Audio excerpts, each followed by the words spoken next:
everybody, it's Ted DiBiase, the $1 Million Man. If you want to have a priceless experience, then you'll stay tuned to Mega Powers Radio. And remember, everybody's got a price for the $1 Million Man. Shut up.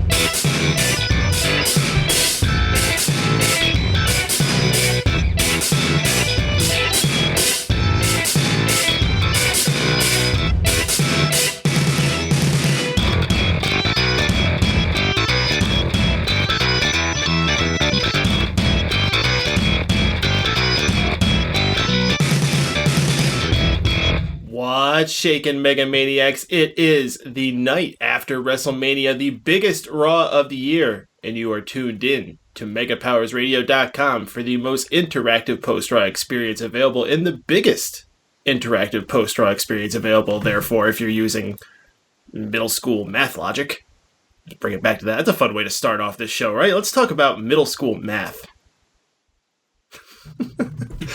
Dead silence. Okay.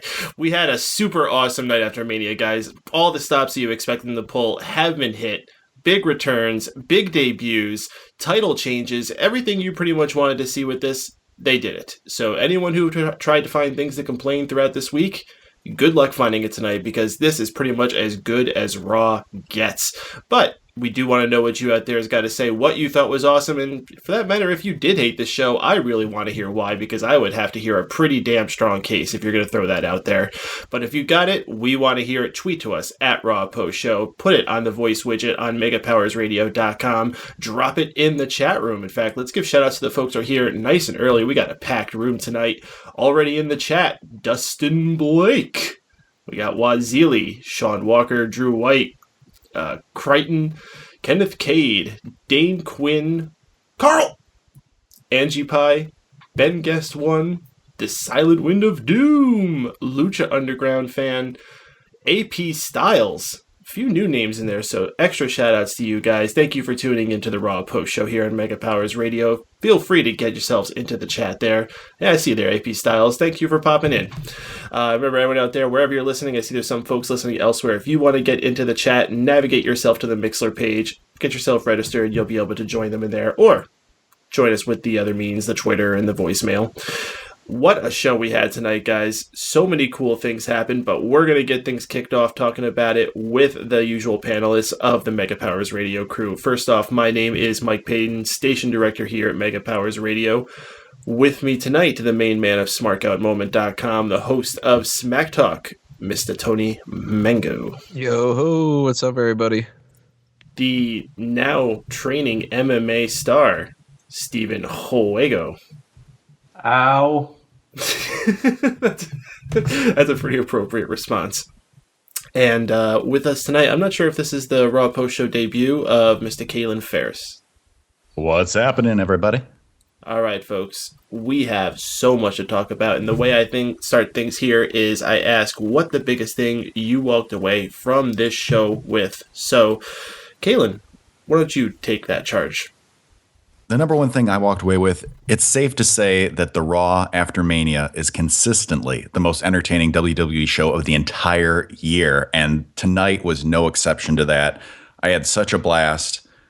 If I had to pick one specific thing out of the whole show, though, gotta be Enzo and Cass. Now, when you say the best WWE show, you mean of any show or best Raw? I would say the best Raw or main roster pay-per-view. That's some hefty words you're putting towards it there. Way go. It's not hefty, it's just big boned. It's husky. It's not mad, it's glad. Wago? AJ Styles. Oh my gosh. Can you believe it, Wago? Mark it on the calendars. April of 2016, Raw goes off the air. The Raw After Mania, nonetheless, goes off the air with AJ Styles posing on top of the ring, the number one contender. I mean, there was another moment in Raw tonight which made me so happy where some prick lost something that he should have never had. But instead they redeemed AJ Styles, who won a match after a match he shouldn't have lost. Dude, it's like the two worst things of WrestleMania last night they redeemed tonight. It's amazing. Yeah, it's like I was right all along.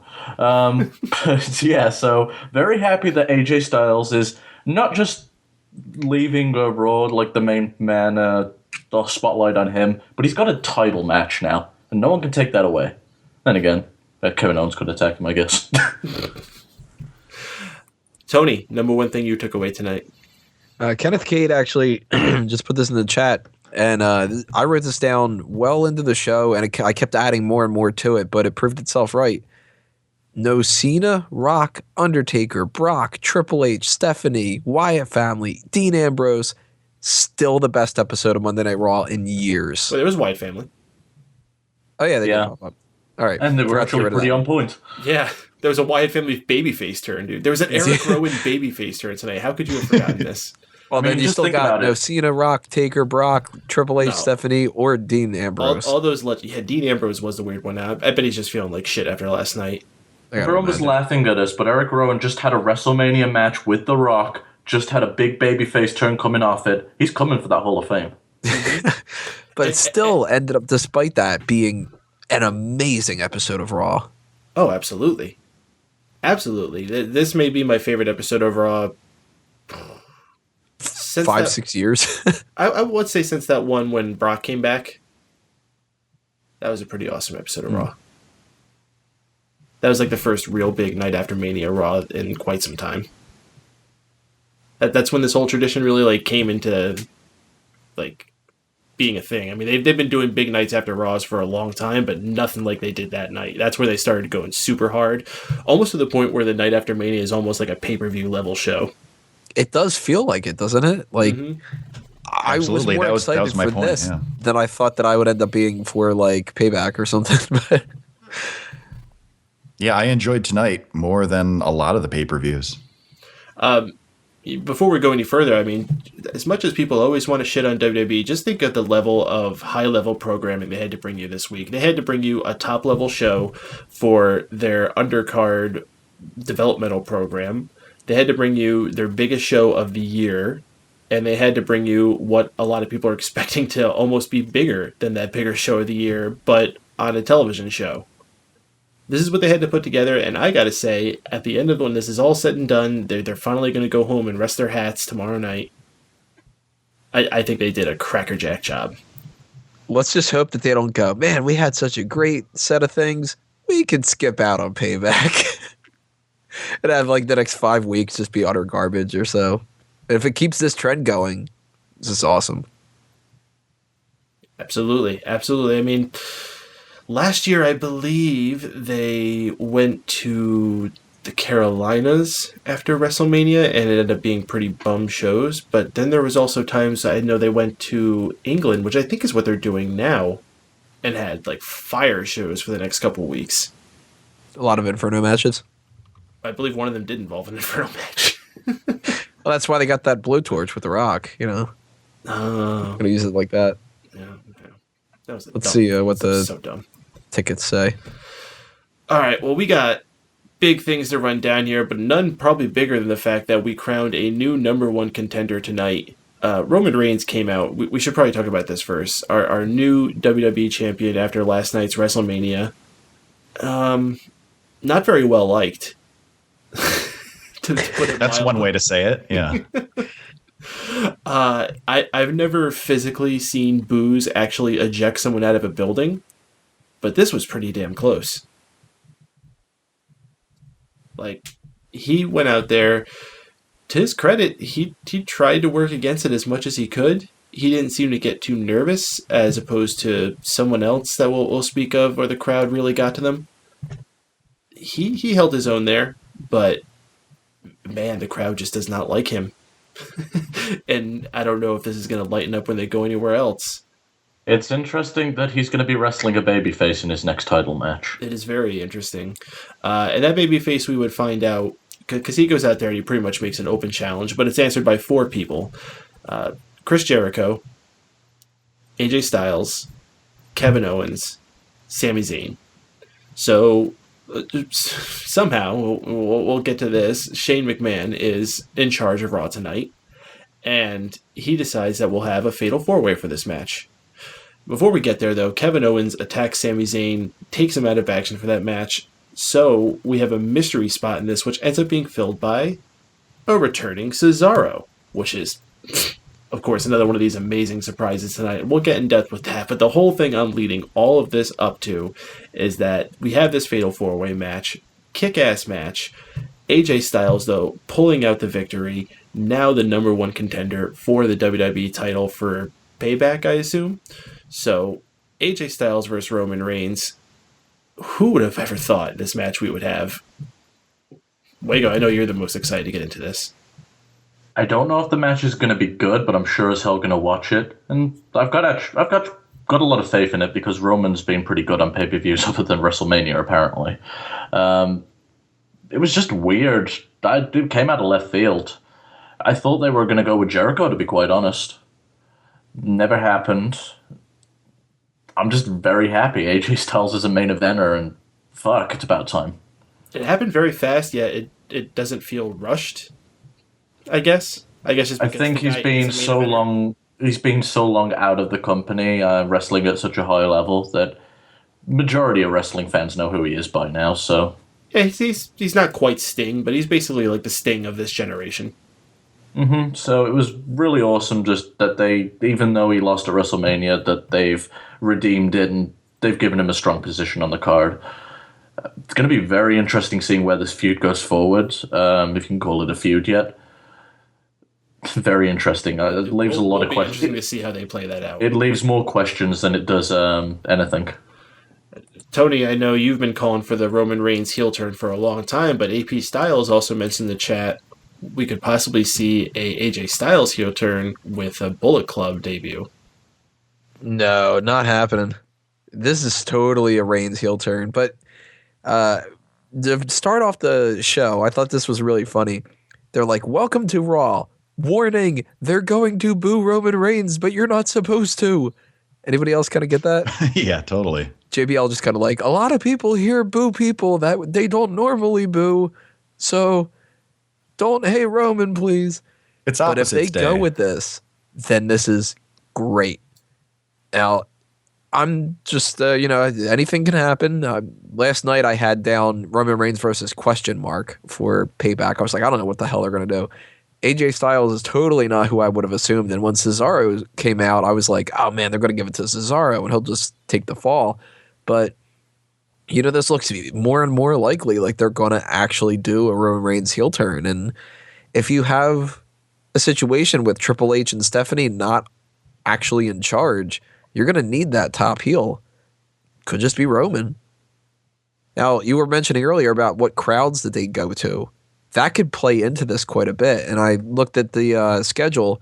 Next week is going to be the Staples Center at Los Angeles. Yeah, okay. The week after that's going to be the O2, London. Okay. And then the XL Center in Connecticut before Payback. Those are pretty big shows. Those could be good indicators that maybe a big switch is happening here. And we saw a couple switches tonight, but Roman Reigns, man, he did not come out like a babyface, and he didn't even try. That's the thing. Mm-hmm. Like John Cena, when he comes out, he knows that these crowds are going to hate him. It's like, yeah, I know that you guys are going to boo me a little bit, but we're all having fun here tonight, right? Okay, well, now that you're in at least a little bit of a good mood, how about we talk about that heel? You want to boo him? Woo, okay. Roman Reigns is just like, yo, I got the title. Fuck you all. Which was great. It would just like bounce off the ropes here like Andre the Giant. Yeah, that was amazing too. Yeah, he's not apologetic at all for what he is right now. I believe the line that he had is, I'm not a bad guy, I'm not a good guy, I'm just the guy. That's a great line. Yeah, And then the crowd booed even louder. Yeah, that stung. That Fuck you, you're not the guy. But it does get really suspicious that they're going with somebody who is like bona fide 100% going to get cheered over him. Like Jericho, he's a heel. So there's a little bit of wiggle room. Kevin Owens, he's a heel. He gets cheered, but there's a little bit of wiggle room there. Even Cesaro, Vince McMahon could think maybe people aren't actually that big on Cesaro, and he'll kind of like take a little bit of a down to get Roman Reigns up. But you gotta know, if you book AJ Styles against Roman Reigns, Styles is the babyface. And for that to be his first championship title defense, I don't know. Well, we do want to remind you all out there, this is the most interactive post-Raw experience available. We want to know everything you guys thought about tonight's Raw. And, if you still got thoughts about WrestleMania you still haven't gotten out there, let us know. We got the chat room open. Tweet to us at Raw Post Show. And we got the voice midget. That's what it is. Yeah. I almost said widget. I was like, I got to call it midget. All right. The voice midget on megapowersradio.com. Anyway, reading something out of the chat here, we got Lucha Underground fans saying, Roman doesn't need to be heel or face. He just needs to be Roman. That's not a bad way to play it either. Have him just come out there, and he doesn't have to be heel or face. He gets to be whatever he is and let the crowd decide how they want to react to him, and pretty much they're just going to boo him anyway. Yeah, I definitely agree. I mean, if you make him a heel now, what good does it do? Though you're getting the same reaction that you already are.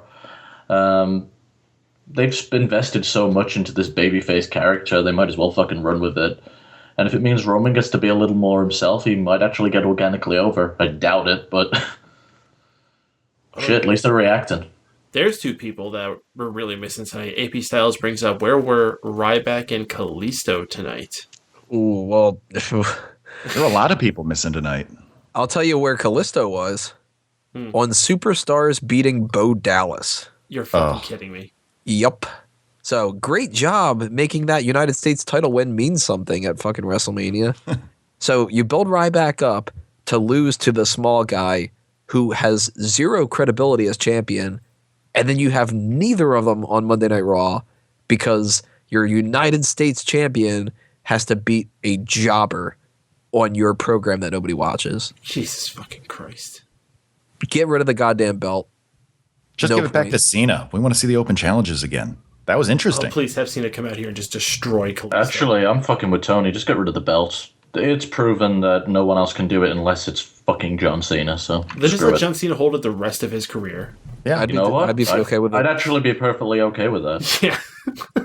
You could rename it the fucking John Cena Award for all I care. As long as he makes it into a spinner again, that's fine with me. The guy pretty much represents the US. He's the golden boy. Screw it. Slap the belt on him. Keep it on him forever. Put it on him, keep it for an entire year, and he gets to the point where he goes, yeah, I've done all these open challenges and nobody's beaten me for it. Can I just retire with it? And everybody goes, yeah. Yeah, just take it home. And he's like, cool. Okay, so AJ Styles going against Roman Reigns, but we got some other facets of this match we should talk about, namely the return of Cesaro.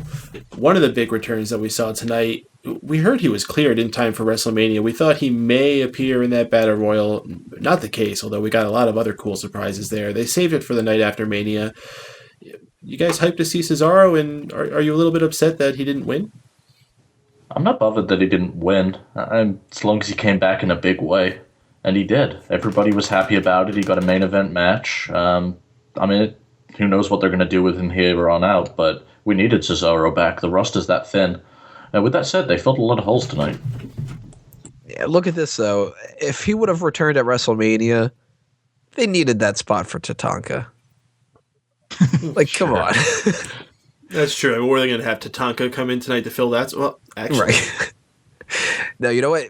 You compare the two of them. If he shows up at that Andre the Giant Memorial Battle Royal, who really cares?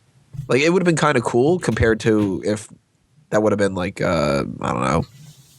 Who wasn't a part of that card that could have popped up? Titus O'Neil. Yes, Titus O'Neil. If Titus would have popped up, it would have been I guess that suspension's over, but he's not going to win. Did anybody actually see that commercial that had Titus O'Neil? Yeah, I was like, is that what he's doing on his downtime? But if you have Cesaro pop up at WrestleMania, it's cool, but it doesn't mean anything. You have him show up tonight, and he's wrestling for a chance to win the world title, or to get a shot at winning the world title. That dude made a huge advancement right tonight. He looked like a star. He was being treated like a star. He's in the right type of crowd where they're going to go, oh shit, fucking Cesaro, instead of a, Sioux City, Iowa type of thing where they're like, huh, that mid-Carter. So this dude looked like $1 million, and even if he didn't win, who cares? He's looking like he's going to be pretty solid going forward. Exactly. Cesaro was desperately needed back, and he couldn't have come back at a better time. Like you said, I think if he would have come back in the not the Royal Rumble, but in the Andre the Giant Memorial Battle Royal last night, I think he would have gotten lost in the shuffle, because there was so much going on, and especially with Baron Corbin winning. So him coming back tonight, and especially in the important position that he was in the Fatal 4-Way, definitely drove home the fact that Cesaro's back and he's important. He's in the title hunt. By the way, Andre the the name of the Andre Memorial Battle Royal, way too long of a name. I'm just going to call it the Andre match from now on.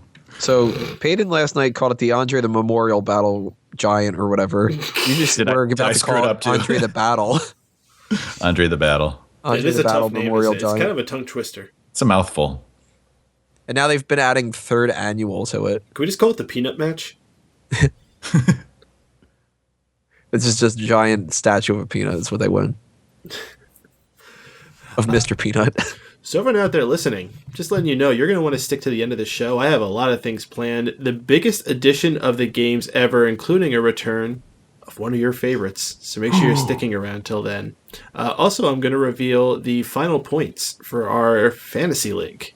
I know a lot of you have been following that for a while, and you're going to want to know what that is as soon as WrestleMania has finished. I put together those points. We will reveal that tonight. However, we will still have more stuff to reveal as far as who won our predictions contest and then who's going to get the draft order. That won't be revealed until Smack Talk. So you're still going to want to make sure you're paying attention to what happens on there. So next on the card that we're going to run down here, let's just go all the way to the beginning because this is something else that's important we should talk about. Vince McMahon starts off the show doing his usual braggadocious thing, saying how big it is. It's the night after Mania. It's always good to see Vince. Kicks off the show, feeling damn good. I gotta say, Vince still looks kick-ass for his age. Like, holy shit, if I look as good as he does when I'm 50, I'll feel pretty damn good. Shit, if I look that good now. He gets interrupted by Shane, who comes out, shakes Vince's hand, says thank you to the crowd, and then says goodbye. And he starts to leave, and it's like, oh shit, don't tell me like that's it. Like, that totally would be something they would do. Like, Shane just comes in for this one match, he's like, alright, see you guys.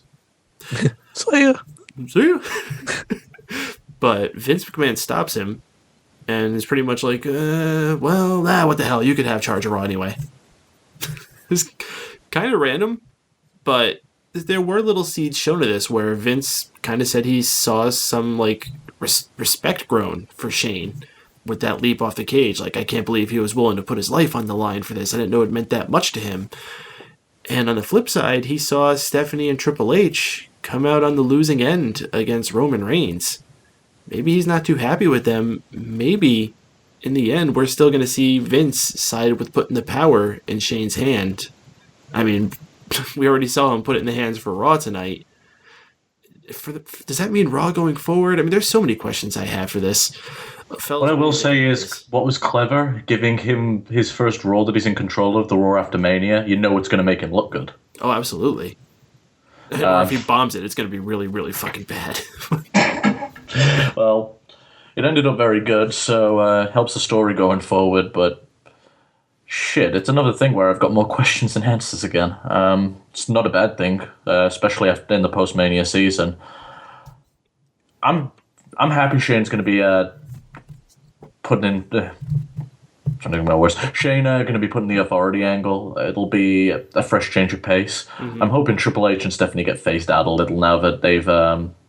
looks like finished their story with Roman. Well, no, because this story eventually has to lead to Shane versus Triple H. Well, Shane versus Stephanie and Triple H. I don't want to see that, to be honest. You don't want to see that? That's that's going to be SummerSlam. Yeah, that's SummerSlam, dude. At the latest Survivor Series. Fuck. That's next week on Raw. They just rush it. I don't know. I'm with Wago. I'm not too excited to see that. I don't think they need to tell that story, at least not yet. I mean, if they really want to extend it, they could stretch it out to WrestleMania next year. I mean, I'd be fine with the story being told if it was 10 years ago and both guys were in a lot better condition. I like it. But it also can't be too overbearing. Like, there's this whole thing with the brand split. That I'm a little afraid of if they really do follow through with that. Still saying that's not happening. I hope not. I truly hope not. We're all wrong. It's going to end up being a brand split where Linda is controlling Raw. So we think Shane's sticking around at least till next week. He's got to be. Because he didn't do anything tonight. He shook Apollo Crews' hand. He shook Apollo Crews' hand. He did make the Fatal 4-Way tonight. But besides that, you think when you're having him come out there, he would be just coming out and shaking everything up, doing all these crazy things.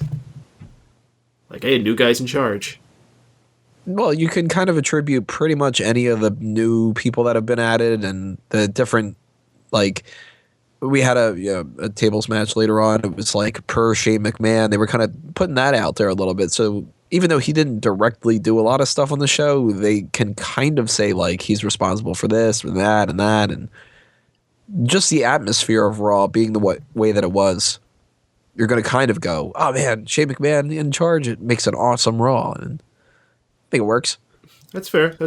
Silent of Doom in the chat saying, new authority figure when we'd already established an enmity between him and Roman. It's true. They already got that storyline being put in there. And you want to talk about a story I don't want to see. Roman versus Shane. Next week, Shane comes out and he goes, look, I'm not a good McMahon. I'm not a bad McMahon, but I am the McMahon. Silent One of Doom saying, can we discuss the miracle that is Shane walking today? Props? Totally. Oh, yeah. Can we? I don't know. I think there was an airbag in that. Oh, my God. Dude, I was just about to say, there's been so much of that today. Can you? I know. I've been What the fuck is with you people? Are you fucking serious? I said this last night. Like, wrestling is not a high-budget movie. This is theater. You're going to see crummy costumes, you're going to see strings, you're going to see bad dialogue. If that's not your thing and you're just going to, like, be sucked out of every small detail like that sticks out, and it really was not, like, a glaringly obvious thing. It's not like he hit that and, like, a balloon animal popped out or some shit like that. Like, it was a pretty well-hidden bag. That'd be kind of funny, though. If, like, Bailey's wacky willing arm filling and two men came out. When confetti goes made like the noise that a dog toy does when you squeeze it. Oh, someone please like edit that video. We had people going, please don't die, and it's like, well, would you rather him not have that and die? Well, it's just the culture these days. Anytime you have any kind of interesting video or anything like that, you always have people saying fake. And it's not even just to be skeptical. It's just to be an ass, devil's advocate asshole. So just enjoy it for what it is, guys. These same pissants would trip, fall, scrape their knee on the sidewalk and be like, ow, it hurts. Fake, staged. Yeah, there's an airbag underneath that sidewalk. It's a blood capsule. Yeah, he's just all roided up, it doesn't hurt. It's fine. It was a stunt leg. Yeah, boy. So one final thing before I want to go back to that the main event that we had. I want to talk about the future for the other guys in this match. Kevin Owens and Sami Zayn. It looks like they're going to pick up where they left off. They're going to continue a singles feud now. We'll probably see them feud, maybe all the way up till SummerSlam. It's like, what, 3 or 4 months? This could be a feud that goes on for years. Well, I mean, obviously for years, but I'm talking about this set of it. They'll probably go to SummerSlam, and then they'll probably go their separate ways a little bit, and I think we'll see them reunite again by WrestleMania. I'm not gonna put a whole lot of faith in this, but I'm gonna throw this out there. I think this is gonna be one match next week, and then they're gonna hold off a little bit. I think Zayn is fighting for the IC title at Extreme Rules. Against Miz? Yep. Because Kevin Owens made it a point tonight.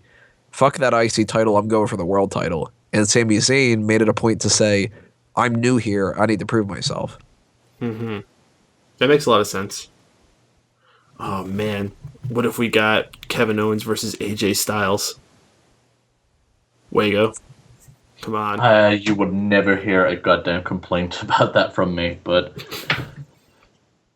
pretty much an AJ Styles versus anyone in the top bracket of WWE is going to be a good match now. Even AJ versus Roman? I think, like, here's the thing. People like to tout that Roman Reigns can't work. Putting aside that Triple H versus Roman Reigns match, which I think was the victim of bad booking more than bad wrestling. It's not his fault. It was, he's been on a point in most of his matches. He's either had a good to pretty damn good match. So, yeah, fuck everyone. Roman can work. So one last person to talk about from it is Chris Jericho. Where does he go from here? Is he done? Is this his last bit for this run? I think at this point he could just... Go ahead. At least he can retire saying he beat the AJ Styles. At WrestleMania. At this point in the storyline, I think he could just disappear for a few months and pop back up in 6 or 8 months and just kind of pick up where he left off and do the same kind of job. So I think his time here could be done, but I wouldn't be surprised to see him next week. I don't think we need him right now, though. So I'd prefer if he would just be off TV for a little while. It's kind of a good Jericho, Cesaro? It's Jericho and Cesaro? Possibly. Yeah, I mean, I'd be down for that. Did they have any real butting head parts during this match? Nothing that stood out to me. I would think more than anything it'd be Owens, Cesaro, but could be Jericho. I mean, that feud's so easy to put together, though. It's just like, here's a highlight reel and you're done. Yeah. Yeah, that's fair. Well, Jericho's made it a point where, over the past 2 years or so, he pretty much shows up and works with who he wants to work with. Like Bray Wyatt, he wanted to do that feud, and of course he wanted to work with AJ Styles. You can tell that for sure. Cesaro is a guy kind of like Neville and Kevin Owens, where they had some one-off matches and stuff, but I could see him being like, okay, well, Cesaro is ready to come back. He needs a little bit of a push. Let's have those two feud with each other. That could actually give you, you know what? I'm just jumping ahead for Payback. Sami Zayn, Kevin Owens at Payback, Chris Jericho, Cesaro at Payback, AJ Styles, Roman Reigns. There's 3 big matches right there, and we have a couple other matches that they alluded to later on too. Payback would sound awesome. All the hate you're always trying to throw at Payback, and they're finally going to book it into one of the coolest shows. Still say it would be so much better if it was WWE Ryback. But then again, he doesn't show up at fucking shows, I guess. They would call it that and then not have him on the show at all, yeah. Yeah, it would just be Callisto winning every match. And then not the next night. Nah, the next night he, retires. So the first match we had on this show tonight, it was the New Day going against League of Nations members Sheamus and Wade Barrett. This match was for the tag titles. So I'm sure Tony was happy for that. Or maybe he was pissed off because it wasn't last night and it was tonight. Totally should have been last night, but... New Day pulls out another victory here against the League of Nations. Yes. Whenever it's 2-on-2, New Day can always win. But when it was the 3-on-3, League of Nations had it. It's weird. It's a numbers game. But New Day wins with the big ending finish with Kofi Kingston doing a DDT. I don't know if they have an actual name for that. Tony, can you? You know what? I think they might have given it a name before, but let me try to look that up. It does have a name, but I can't remember it. Yeah. Well, the League of Nations is not happy. Specifically, Sheamus is not happy. And he says, you're only as strong as your weakest link. League of Nations decides that's it. And literally kicks Barrett out by kicking him in the face. The Midnight Hour. The Midnight Hour. I don't get it. Yeah, I totally don't get that either, but that's apparently what Wikipedia says. All right, that's cool. Did they come up with it when they were doing that whole, angry black people gimmick? Maybe it was during that time where they wanted to give each combination different. It was like Speed Force was like Kofi and Xavier Woods. I forgot about that. Remember that? It was like the very beginning, the first month or so. Yeah, each union had a weird fucking name because they're stupid nerds. And then they were like, and I think we'll work a lot better cereal and unicorns. Yeah, unicorns and that's much better. It worked. To be fair, it was better. Yeah, but it shouldn't have been. So League of Nations turns on Barrett. That may be the end for Barrett. because even this was not made to be a very big deal. They just kind of kicked him. He was gone. And then, oh, hey, here's the Wyatts. The Wyatt family shows up. They have a bit of a brawl with League of Nations, takes them completely out, pauses to the crowd as they're cheering them on, as we can only assume a babyface turn for the Wyatt family. That's what I was going to ask you guys. Would you consider that a babyface turn? Because it 100%. definitely had that reaction. But I don't know if they're just kind of tweeners or if they're going to be completely 100% babyface now. I mean, it could just be a matter of them having a new fuel. And like they just took it out on the first faction they feel like they could beat up, and that was where they started. You know, maybe that's what I was thinking. That they could New Day. Exactly. They could be up against League of Nations, and then right after that feud is done, then they basically are the same characters that they were before. Next week is going to be the real test. Because if they cut a promo and it's all about like, Man. we're going to dominate everybody and all these stupid people in the crowd or whatever, then you're like, all right, never mind. They're in a position where, as Tony said, it depends on next week. They can come out and cut a promo and it's like, fuck you too. Or it can be a situation where it's like, oh, okay, I guess they're sticking this one out. Kind of cool, though. I mean, when I was trying to work on the fantasy booking, I was like, you know what? It'd be so cool to watch League of Nations versus Wyatt family when it was 4-on-4 before we got injuries and shit. And well, now they're down to 3-on-3. Yeah, so they just crippled King Barrett instead. Yeah, poor Barrett, man. Like, fuck. That dude's gone. For sure. You know what I am excited for? When Luke Harper comes back, and he'll be a babyface too. That no one thinks that Luke Harper will be a cool babyface? I've always thought that the best thing for him to do is turn heel on turn on Bray Wyatt and go off on his own. The guy's got a lot of talent. I actually think he's being held back by being in that faction. So you think he's going to turn heel on the babyface Wyatt family faction? I've always thought that he's going to turn on Bray eventually. The circumstances I didn't know so much, but it might give him reason to now. It's hard to picture somebody with that beard being a quote-unquote babyface. Well, they all have those weird beards. Yeah, I know. That's what's weird about the whole thing. So, can we just call them Greasy Face? Can we just call them the Weird Beards? Beard faces. Okay, well. Beard for say, damn it. Either way, you know what? I'm interested with this. Like, I didn't want to see another New Day match. I mean, New Day rocks. And flashback to their old tag team name, the Smart Athletic Friends. I was kind of like, you know what? I'm down with some kind of a change. And if you throw the Wyatt family out there, cool. Even if they're heel versus heel or they're tweener versus heel or whatever, they don't have to be baby faces for this to be fun. Well, Ben Gass brings up a good point. Let's say, because Luke Harper I don't think was supposed to be gone for very long. I think his injury was supposed to be healed in like a month, maybe 2 months most. I thought he had 5 to 6 months. Oh, shit. Maybe it is longer than I thought, but... Torn ACL. Yeah, he had surgery like not long ago. Oh, well, damn. Well, never mind then, because I was going to say, if he possibly came back, you had to find another person to fill that spot in for League of Nations. Who would be another strong foreign heel we could fit in to put in that spot? Not Kevin Owens at this point. Fuck, not Kevin Owens. I don't think there is anybody really. No one. Is there a foreign guy in NXT? I mean, they got rid of Sylvester LaForte. Maybe No Way Jose. I don't think Nakamura could get that kind of heel heat. Please don't put Nakamura in with that group. Please don't put Nakamura in that group. Rusev is already in League of Nations, Dane. Dummy. He just wants Rusev to be there twice. Looking at the roster right now, I don't think that there's anybody that's like not doing anything already. Returning a Tommy. That actually might not be a bad idea. No, he can't hang with those people. He's not even good enough to hang with all To these be guys quite anyway. honest, as sad as that is, he really can't. No, he would look really out of place there. You're right. Hideo's done nothing but kind of stink up the joint since he came. Really a shame. He's kicked a bunch of people. Oh, he did. And he's done a spinning kick, a running kick, a kneeling kick, a corner kick. A lot of kicks. I mean, Nakamura mostly did kicks. Yeah, but he also Some did knees. forearms. The only thing I could see, and this is a huge stretch, so don't put any fucking money on it, would be if they got rid of that idea that they kind of went with like anti-American and they put Damian Sandow in there. But that's like, that ain't fucking happening.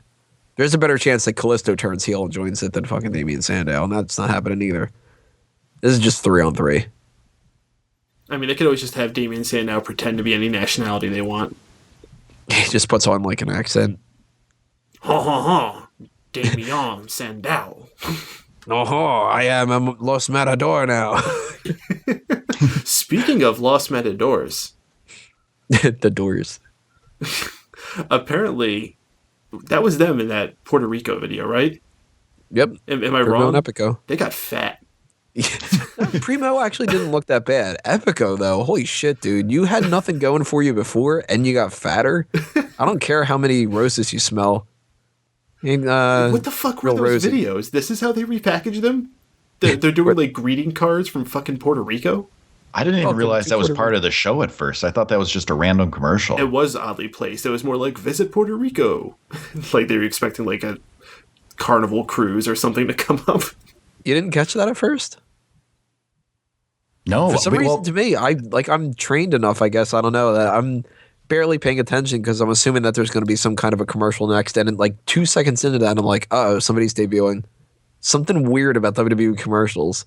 Come to Puerto Rico, where you can wrestle for our local promoter, get stabbed in his bathroom, and he'll cover it up. Oh, Jesus Christ. But those flowers, man. Yeah, we'll look forward to that when they come out and absolutely bomb again. What a dumb fucking vignette. That is so stupid. Like, just don't even bother now, you know? Send them to NXT, actually. Do that. Like, we're going to be missing some people in NXT. Put them down there. Well, NXT just lost not one but two tag teams. We'll get to another one of them later, but since this is a quick one, Vaudevillains had a commercial that they're going to be debuting on SmackDown. That's pretty sweet. That's not a bad thing. It's a good thing. Very happy about this. happening.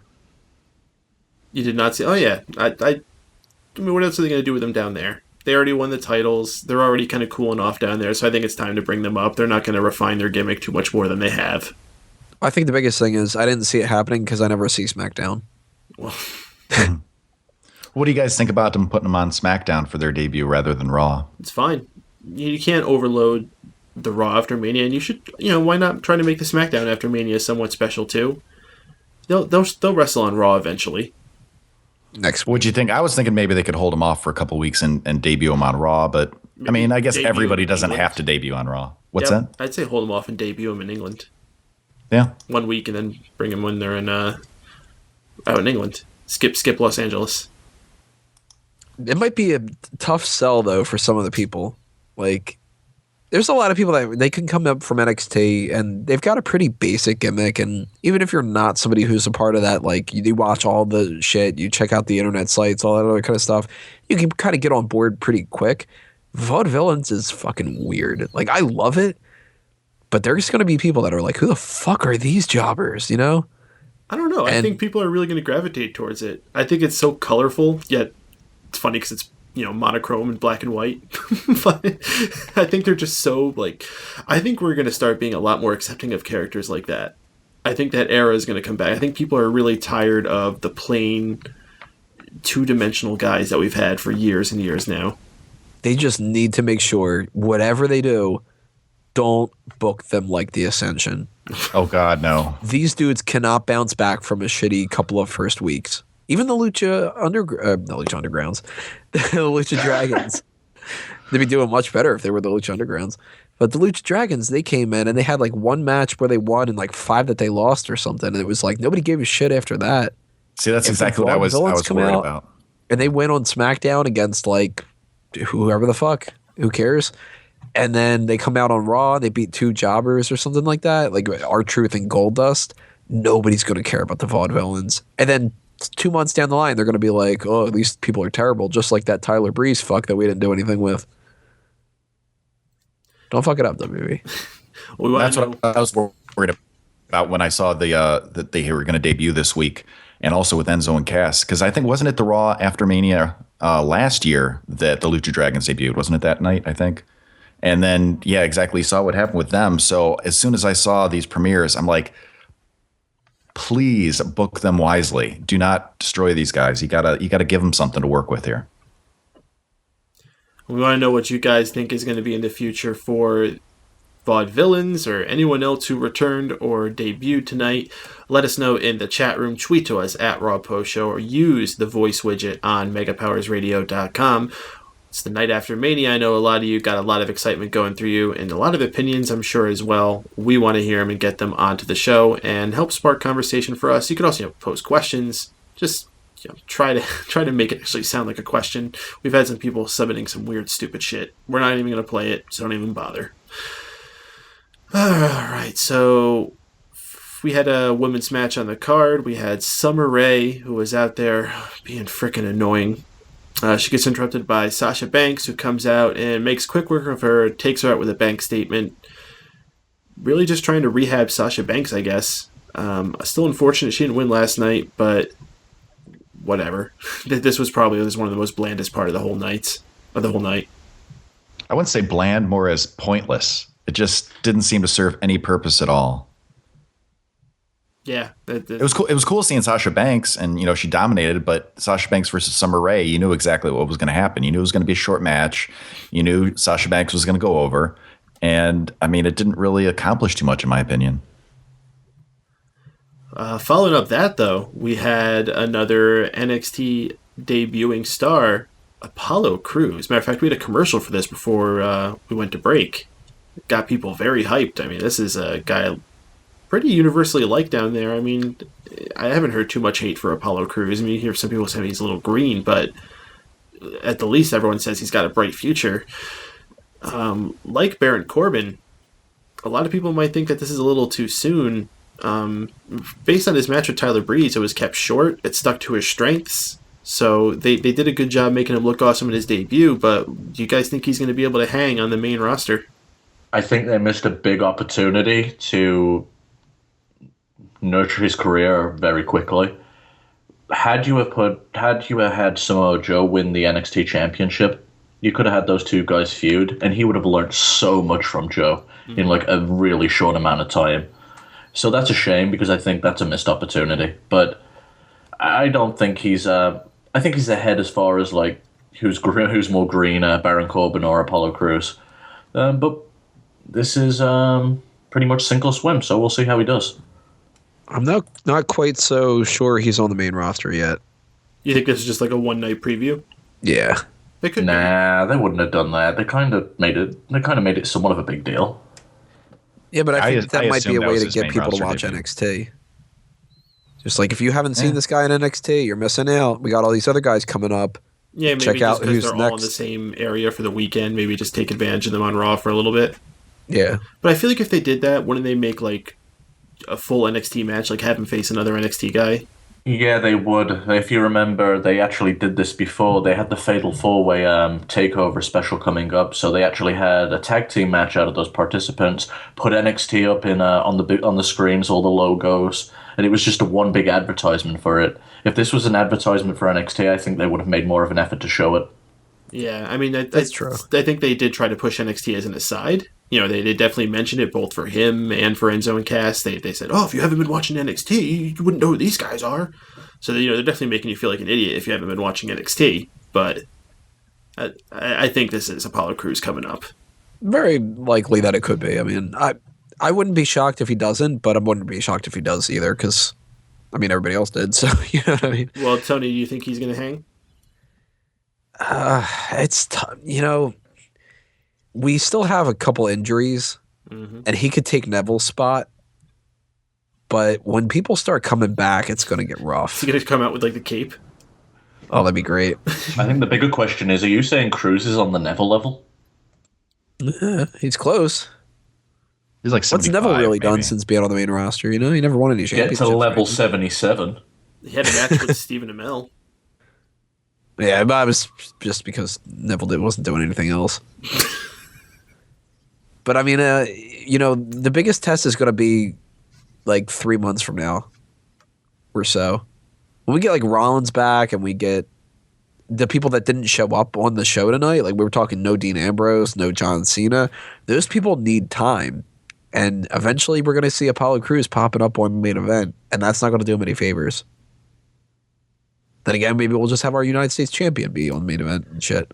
I don't know. I think all the jokes we make about Vince McMahon salivating looking at Apollo Crews is 100% true. I think this is the kind of guy that he's going to linger around in the background for a little bit, but when he's ready, he's just going to get skyrocketed into a main event feud. Like, I wouldn't be surprised if, like, Vince just aborts his Roman plans and goes with Crews at some point. Oh my god, that would be amazing. I'd be totally okay with that. As far as his match tonight, I think they picked the perfect opponent. Tyler Breeze versus Apollo Crews. I thought it was great. I think we should ask Stan Hansen. Opponent. It's opponent.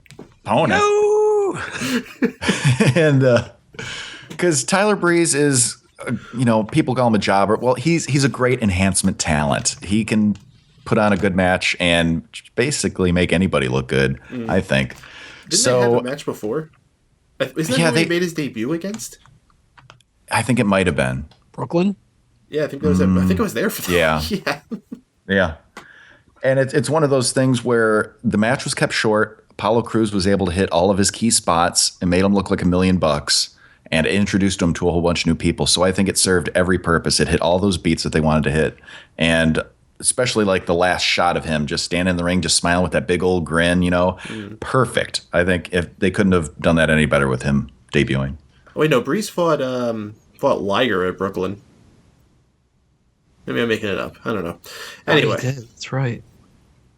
And it was the one that followed it then. Respect? Yeah, that must have been it. Yeah, see, it was a forgettable match because it was a forgettable name for that event. Oh, I knew you was going to harp on that. Jesus Christ. You'll hear me talking about how the fucking Usos beat the New Age Outlaws. God. Apollo Crews, bright future. Sooner or later, I think we'll see him there. Unless, of course, he gets found with drugs or some shit like that. User 918737, because I guess I can't even make it. That's too many numbers. Tyler Breeze is a fine worker. His gimmick is the problem. Do you guys agree? What's his gimmick? He's a pretty boy with a cell phone. Prince Pretty. Yeah. I like his gimmick. He doesn't really show it as much ever since he came to the main roster. I think that's the point Wade was making. His gimmick's fine. I mean, we've had people like that, many, many people that have done that gimmick before, and it's worked. Problem is, you got to push him. Like, if you have him come out and he's supposed to be a pretty boy, but you don't have a feud for him, there's nothing to get behind. I think in 2016, that gimmick has a cap on it as far as how high you can get in the company. Changing it up might not be a bad idea, but well, for that matter, he hasn't really had a chance to use it. Is there a problem being at the level Tyler Breeze could be at? We're going to have to figure out what number the Breeze level is now. I mean, like, really, is there a something? problem having a job for 10 years being a mid-card guy? No, but if you ask every one of those mid-card guys, would you rather be a main eventer, I guarantee they'll say yes. Perhaps. But at the same time, some guys are happy to be where they are. And if you wait out long enough, maybe you'll get an Intercontinental title at WrestleMania. Or you'll be somebody like an R-Truth who just still sticks around after all these years. Hey, he got a world title shot once. Good old capital punishment. Yeah, that pay-per-view everyone hated except for everybody that liked it. So we already talked about Roman coming out. For the notes I have here, Zack Ryder comes out. He's a dork. Miz challenges him to a title match. That's about all I had for that. Zack Ryder, he comes out. People woo with him. That's fucking stupid. Miz goats him into having a match with him for the title. This actually was a pretty damn good match, and there was a lot of good interaction outside of the ring. You had Zack Ryder's dad sitting at ringside, and we had a surprise return, or at least an appearance, from Maurice coming out, distracting Zack Ryder long enough for Miz to hit the skull-crushing finale for the pin. New Intercontinental Champion, The Miz, taking that title after Zack Ryder only having it for less than 24 hours. I guess it would be a little more than 24 hours. Wago, I know you're elated. Yeah. Yeah. As I said, Zack Ryder is crap. Zack is crap. Is crap. Hey, we got the outro. Sweet. Yes. Yeah, definitely the right decision here.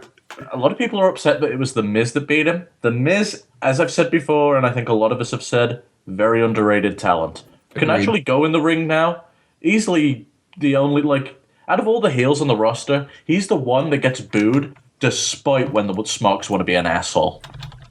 So, yeah, The Miz is one of the best heels on the roster. Very happy for him to get the Intercontinental title. The issue is they have a habit of giving it to him after Mania and then doing nothing with it.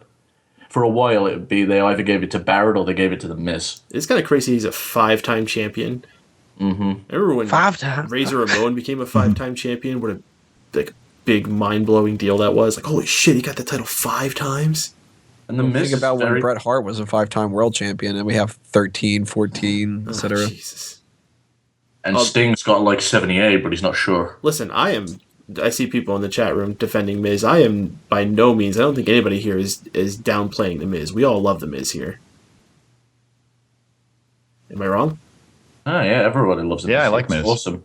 Yeah, Miz is great. And especially that jacket he's been wearing the last couple nights. I actually am really, like, I'm down with the jacket. It's fucking sweet. He looks like a samurai warrior. He looks shiny, I know that much. But I was going to say something. He's, as a mid-card champion, The Miz was very good. Like, if anyone saw his US title reign before he ended up becoming WWE champion after cashing in Money in the Bank, very, very good champion. So, if they actually stick to their guns and do something with him, it can be a fun title reign. Absolutely. And I look forward to it. In the moment where he won the title, it still felt special, even though it was his 5th time doing it. Like, I don't know, the way they played out everything, pulling out these special characters that you don't see often, and the excitement the Miz showed after winning it felt like a big deal moment. Or maybe it's just because I was so happy to see that title get off Zack Ryder. It might have been that because, like, I thought this was fucking amazing and it probably wasn't that good. To be fair, they had a solid match. This felt like Shawn Michaels winning the world title at WrestleMania 12. I'm a fan of Zack Ryder. I would have been cool with him keeping the belt for a little bit. But at the same time, we all said last night, dude, he's dropping this belt tomorrow night. And we thought that it was going to be to Kevin Owens. But, you know, The Miz, like we were saying, underrated talent, somebody who really should have, like, a mid-card title. Shit, give him the fucking U.S. title if Callisto's not going to do jack shit with it. But Maurice looking hot, great to have her involved. They have a good camaraderie, Miz and Ryder. So I'm sure that was something that kind of played into this a little bit. There is one thing that I think I'm disappointed in here. We have Ryder's dad get involved, but where is Kofi's dad? Why is he not backing up Miz? That should be a match they have. Like, you know how they had, like, Jim Cornette versus Jose Lothario? We could totally build up a match between Zach's dad and Kofi dad. Yeah. Wait, so was that match terrible, or how did that go play out? What, Jose Lothario and Jim Cornette? Yeah, I've never seen this. You never saw this match? Oh, it's fucking terrible. I want to watch it, though. I fucking love Cornette. Oh, it's worth watching. I mean, that's from the Summer of Sean. Anything that happened that is worth watching. Yeah. Yeah, that's true. But this is cool. I mean, Miz winning the IC title, I'm down with it. And if we get that Sami Zayn match later on, like I was expecting to happen at Extreme Rules, cool. Miz could be a great transitional champ for Sami. Exactly. That's what I was thinking. You know, I'm not as down on Zack Ryder as some of the other guys here on the panel. I thought it was cool seeing him take the title last night. I did not expect him to hold it very long. Like we were all saying, you know, we figured he'd drop it tonight, 24 hours later. And that's exactly what happened. And it's no surprise that it's The Miz. I thought Miz had a very good chance of actually winning that match last night, but I'm not surprised to see Miz taking it tonight. And going forward, I'm looking forward. I like it when Miz has a title because he is even more of a pompous ass. And as far as Maurice being back, that's wonderful. And I thought it was interesting. Did you guys notice when they announced the rematch? They said Zack Ryder invoked his rematch clause on SmackDown, and they showed Maurice in there in the title, the picture, the promo picture for it. She was there next to Miz. I thought, oh, interesting. I guess she is sticking around. Totally down with her being his manager, man. Oh, yeah. That's cool. It'd be a great way to keep Miz fresh, too. Yep. Because that's one cool thing about The Miz is he's kind of stayed the same, but he's also just tweaked enough to stay fresh. Usually he's just getting a haircut. What a great way to get more heat, too. It's like, this guy's a pompous douche, and he's got this smoking hot wife who's a bitch. You're like, damn it, she's a bitch, and he's an asshole, bitch. and yeah, what a bitch. Gosh. Dudley Boyz had a match tonight against the Usos, a rematch from last night's pre-show. Only tonight they stepped it up with a tables match stipulation. Dudley Boyz should have happened at WrestleMania. Dudley Boyz get the victory here. Some really weird shit happened at the end, though. I kind of was like not fully paying attention when this went down, but I guess the Usos charged through a table. Is that what happened? And then the announcers thought they won, but the Dudleys didn't consider a win until they put them through the table. Is that how that happened? That was a bullshit. I think the ring. The bell ringer was fucking up. Why would they do that? They threw themselves through the table. They've made it a point before that you have to put your opponent through the table. So the timekeeper should know what the fuck is going on. But they rang it right after they put themselves through. And then Devon, I think, threw one of the Usos through it. And then I like how Bubba got so upset. He goes, now we've won. Now we've won. I liked how he was acting so upset about it. That was awesome. And then this wasn't the first time throughout the night that somebody messed up with that whole thing. I mean, Lillian was fucking up here and there. Oh, didn't she fuck up while introducing Zack Ryder, which was hilarious? Yep. This match is for the Intercon. Mm-hmm. Never mind. Never mind. Let's just let him talk, and maybe a match will happen. Can I dance with Big E a little bit more? Mm-hmm. But it was kind of cool that Bubba was just like, fuck you. We didn't fucking win the match yet. Now we won the match. God damn it. And you could still hear him yelling even when they went backstage for the Sami Zayn interview. You could hear him just going, you're a stupid announcer. You're a terrible announcer. That was the best Bubba's part of it. Just yelling all the time thing he does. Oh, yeah. Because he does it during the matches, too. What was he last night during WrestleMania? He was like, you're dumb just like your dad. I'm gonna beat you like I did your daddy with my fist. It's like, okay, Bubba, do whatever you want. Yeah, well, the bigger thing was what happened after this match. Dudley Boyz were still hanging out, super upset after the whole thing was done. And after we come back from commercial, while they're sort of walking their way up the ramp, we hear the music for Enzo and Cass making their... Well, it's not really their main roster debut. We've seen them up there a couple times, I feel like. Most recently at Roadblock. But here they are on Raw, Night After Mania, coming out there. But the crowd loved them. Like, they were on beat with every single one of their cues. They were doing all their chants along with them. This was an excellent debut for them.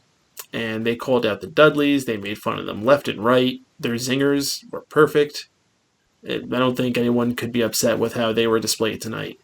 Dudley Boyz eventually go to the point where they're going to run up to the ring, but they do the heel thing and are like, nah, not tonight. I'm sure everyone wants to see them brawl, but that's why you save that for the pay-per-view. So that's going to be their first feud with the Dudleys. Awesome. 100% into it. How you guys like it? Loved it, but where was Carmella? Oh, that made me sad. I mean, they didn't need her tonight for the point that they were making, but it's a package deal. I like seeing Carmella with them. She's added weight. They were fine before her. They're better without her. Maybe she's like 90 pounds. Maybe they just thought that it was dangerous to have a woman around the Dudleys. Well, she's not an old woman. They're not going to. Yeah, exactly. Maybe it would have distracted, taken away from them a bit as the tag team, but I thought it worked really well. I was really excited. This was probably the segment that got me the most excited as far as debuts go tonight. How good were those one-liners, man? Oh, they're amazing. Devon's lazy eye. The tears are going to run down your back to avoid your ugly face. that was my favorite one, I think. Oh, so good. And Enzo is on point, and I'd argue that he's the best promo in the company right now. He's up there, if not the best. And, we always talk about how good Colin Cassidy is, but you keep him at a minimum, and it's even better because Enzo can do his thing, and then Colin can just kind of be like, yo, fuck y'all, soft. And you're just kind of like, oh, man, that guy's funny. And that guy's big. These guys are awesome. He is 7 foot tall. We can't. I can't teach that. Toys. They're correct. I don't know even how to begin teaching that. And Dudley Boyz is the perfect feud to put them with. Mm-hmm. Like, damn, I'm looking forward to this. Payback's looking good, isn't it? Poor Usos, man. They're just kind of like, hey, fuck off. So next is when we get Kevin Owens attacking Sami Zayn backstage. We already talked a bit on that. Wow, I didn't mean to save this for the last thing to really talk about the show, but Tony knows where I'm going with this. Yeah, wow. Well, we usually say it's the good, the bad, and the ugly, so. So we're going to have the celebrity guest back on Raw next week, and it's Dr. Phil. So, who's excited for this? Maybe Dr. Phil? I hope Kevin Owens. I don't even think powerbombs Dr. him. Phil's excited for this. I don't think Dr. Phil knows jack shit about wrestling.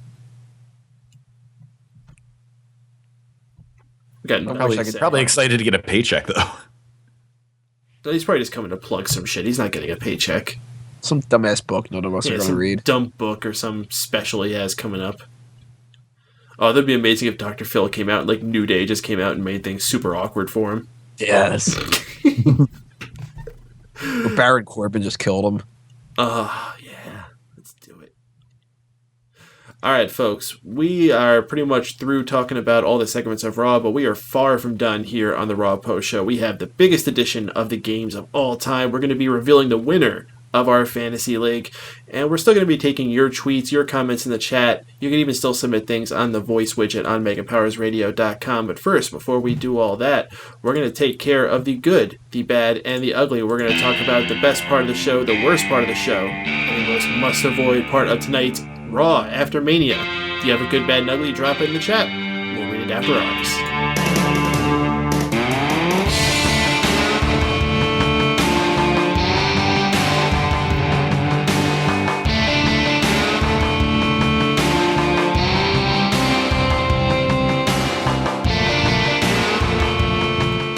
Yes, it is. The good, the bad, and the ugly. Tony, what's your good, bad, and ugly? Oh, my good. There are so many good things. I mean, we had a good crowd tonight that were chanting some good things. The No Chance in Hell chants at the beginning of that. Hey, we want some booty. That's great, too. But Enzo and Cass got to stand out to me. That put the biggest smile on my face. And again, so many good things. So it's not to say that like that was great and all the rest of the Raw sucks. No, this was an amazing episode of Raw. The bad I'm going to give to that whole idea that the Kalisto Superstars match is something that exists instead of him actually being someone on Raw. That's just utter bullshit. And it proves that this is a waste. Get the title off of him. Just do it now. My ugly, I thought you were going to bring this up when you were talking about the Dr. Phil thing before, though. Charlotte. Oh, I forgot about the Charlotte segment. God Holy shit. damn, she botched this tonight. She did not know how to handle this crowd. What was that whole part where she was going, woo, woo, woo, woo? I think she was trying to piss him off and like, well, if you can chant something, I can chant woo. And it's like, we know, you do it fucking nonstop. God damn it, man. Like, she was awful. Dude, she deserves to lose the title now just because of how she handled that tonight. Very much so. And it sounds kind of like cynicism to say that because we shit on the women's stuff a lot, but we all talked so highly about both of the women's matches last night. And it just goes to show you, Waco said it last night too, when they do something great, we have no problem saying that they do something great. But if you follow it up with crap, then we're going to call you out on it. Sasha Banks should have looked better tonight. Becky, for that matter, should have looked better. Why are they giving something to Natalia out of everything? And to have Charlotte be this person that they're going to have as like the figurehead of this championship, which I still think looks pretty ugly. Check out this Mark Out page if you want to see that purple version of it. I think it looks so much better. It's just a terrible start for her with this quote-unquote new title. She was awful. Worst segment of the show by far. Wago, you're good, bad, and ugly. All right, so for my good, I have to give it to AJ Styles with the defeat of Zack Ryder being a close second. The bad is that they just pretty much rectified two mistakes. Like, at the same time, I'm happy they did it, but they shouldn't have been there to begin with. The ugly, Charlotte, the fuck? Kaylin, you're good, bad, and ugly. My good, I was going to give it to the debut of Enzo and Cass because that was amazing. But I got to give it to AJ Styles winning the #1 contendership. That really got me pumped. you. That was an awesome way. What? I thought you said it was bad. No, that was my good. Winning. Yeah, fuck you for liking the guy that I like. Goddamn. Yeah, I agree. No, I think that was a great way to go off the air. The bad, yeah, Charlotte's promo. It's like she didn't know if she was a heel or a face. Like the way she was cutting that promo was really awkward. And she didn't know how to handle the crowd. It's just that whole segment was just kind of bad. And the ugly, thank you. The fact that Dr. Phil is going to be there, just seeing his face on my TV screen for that split second, fucking ugly. Hideous. Ugly man, indeed. For me, the good is going to be AJ Styles winning that #1 contendership as well. That was a really special moment. I mean, just, again, I've mentioned this before. 3 months ago, we were watching him and Nakamura light the place on fire at Wrestle Kingdom, and now we're seeing both of them have kick-ass moments through WrestleMania weekend. It feels like the Monday Night Wars again, seeing these crossover stars come over like that. The bad, I am going to give to Lillian Garcia's mess up. She had a few flubs tonight, so it's been a while since we really ripped on her. Ugly, though, really has to go to Charlotte. That was a fucking horrendous segment. So bad that I blocked it out of my mind because I was so giddy about all this other stuff. But that was fucking bad. And it was a real chore to get through. To the point where I felt uncomfortable, and I can't even imagine what was going through the minds of all those other girls who were there in the ring like, oh, we're trying to make a good impression and this bitch is fucking it up. Let's read some out of the chat here. Wazili saying, good, Enzo. Just Enzo. No love for Cass.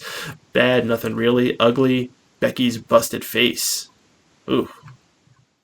She did have a pretty nasty scrape on there. Fake. Oh, no, I saw people saying that too. Fake, it's makeup. No, she really probably got hit with an airbag. Yeah. Silent Wind of Doom saying, good, Cesaro's return, biggest I've marked out all year. Bad, JBL not even trying with making fun of Byron, telling him with no emotion during the New Day segment, you should try one, Byron, your booty. Okay. Ugly, the 30-year-old in full Cena gear clapping for Roman that Vince planted in the audience. No, those people exist. Yeah, those people are definitely real. What's wrong with people in their 30s chanting for Cena? Come on. And Roman. Well, I like Roman. Me and Tony were kind of those guys at the Royal Rumble. Yeah. Although we weren't wearing Cena We were gear, not wearing Cena gear. but we were chanting for Cena too. So. If they gave me Cena gear, I would have wore it. Yeah. Ben Guest 1, good. All the debuts and returns. Bad, Kalisto and Ryder bullshit. Reigns? What? Ugly women's mistreatment tonight. I don't think they were necessarily mistreated. I think they just misperformed. Dane Quinn, good. AJ becoming #1 contender. Bad crowd. A bunch of virgins trying to be funny. Jesus. Ugly. Becky's eye. AP Styles, good. Enzo Cass and AJ Styles. Bad announcers. Ugly. Both women's segments were awful. Lucha Underground fan, good. Enzo and Cass. Bad. Zack Ryder. Ugly. Charlotte promo. Holy shit, we had a lot of people in the chat tonight. Awesome. Yeah. I'm seeing that participation. Absolutely. All right, see you all next week, I'm sure. Oh, no. We are not done tonight. Not done tonight. I did not get a favorite commercial, but is there anything you guys noticed? I really would have thought there maybe would have been better advertising on tonight. You think that would be like a thing? Like they would be like, hey, this is going to be one of our highest rated shows. Do you have anything special you want to pull out for this? Not quite like Super Bowl level stuff, but like, you think there would be more upping the ante with the advertising? No, I didn't see anything. Yeah, all the commercials kind of sucked. I usually use the time with commercials commercial for Puerto Rico. Puerto Rico, yeah, it's a Dane Quinn and the Puerto Rico commercial. I usually use the time that the commercials are on to go to the kitchen and make some more chicken. Damn, you like that chicken? Even missing the commercials. Yeah. Okay, well, we got 2 bits of business left here, guys. We're going to tell you who won the Fantasy League at the end of the show. But first, we got games to play. And when I say we're doing the biggest edition of the games of all time, guys, we are going to play every single game that we've ever done on here. Oh, fuck. We're going to do a quick round of every single one, get you guys a little bit of taste of every single game so you guys can see what we got here. And, it's a big night, so we're going to go hard. All right. So, we're going to start it out, as we always started out, with a game of Tap Out. Now, the way this game works is that I'm going to give a category, and the players will take turns saying an example of that category until it is exhausted, or until each one of them cannot think of an answer, at which point they will tap out and be eliminated. What happens if I'm exhausted? Last one standing wins, and will get 3 points. Everyone understand that? Yep. Do you? Yeah. All right, fellas. So, the order that we're going to go in, Tony, you will go first. Wago, you will go second. And Kalen, you will go third. Capiche? Yep. All right. Catfish. All right. Tonight's tap out topic is Night After Mania debuts / returns. Tony, you go first. Page. Wago? Goldberg. Kalen? Lucha Dragons. Wago? Or Tony? Brock Lesnar. Wago? Apollo Crews. Kalen? Shit. Tony? Does Baron Corbin count? Oh, god damn it. He Actually, I was going to say that because he was on the show last night. yeah, he was on the show last night. No, he doesn't count. I'll give you another chance, though. Oh, he doesn't count even though it was his Raw debut? Well, I'm saying people who debuted on Raw, not... Oh, like a flat-out debut. Yeah. Oh, I think you said returns, too. Well, it's not a return. He debuted last night. Oh, okay. Well, Enzo and Cass. Wago? Did Tensei? Yeah. Tony? Isn't it Kalen's turn? Kalen already got eliminated. He done. I'm out. I failed. But I thought of another one. Did I say Brock Lesnar?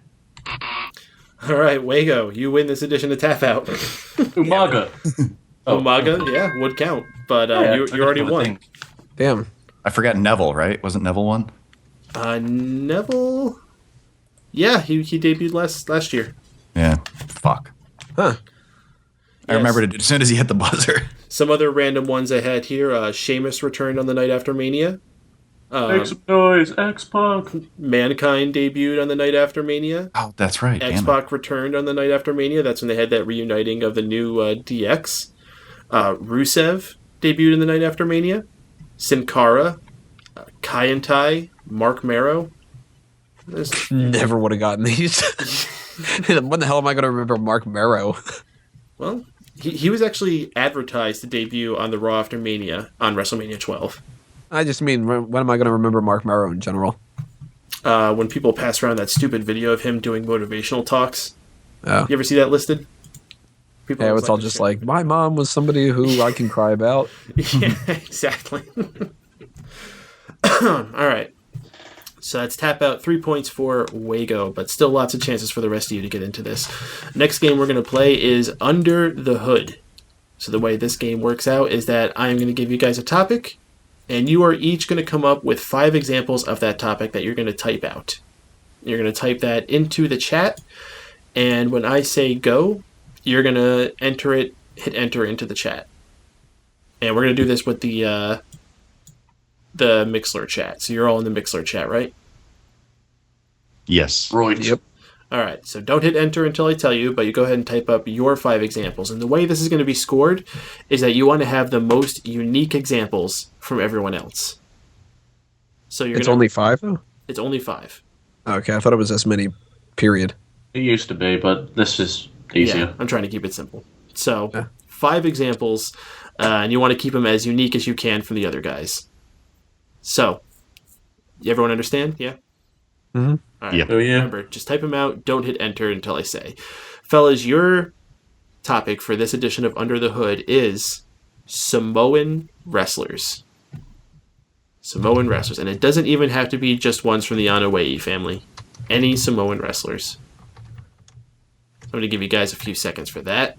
Chat room, please do not give them any examples. Let them do this one, and then you can laugh at them afterwards. Samoan wrestlers. Yeah. X-Pac. No, X-Pac is not a Samoan wrestler. Okay, yes, you can type out example in the chat, but do not give them any ones that'll give it away. All right, fellas, giving you a countdown here. You got 10 seconds left to get those in there. 10 seconds to write down your examples. And get ready to hit enter in 3, 2, 1. Hit enter. Okay. Oh, we got everyone participating here. Look at that. All right, so we got Tony saying Jey Uso, Tamina, Nia Jax, Manu, Sam Snuka. I knew I would get a Manu at the very least.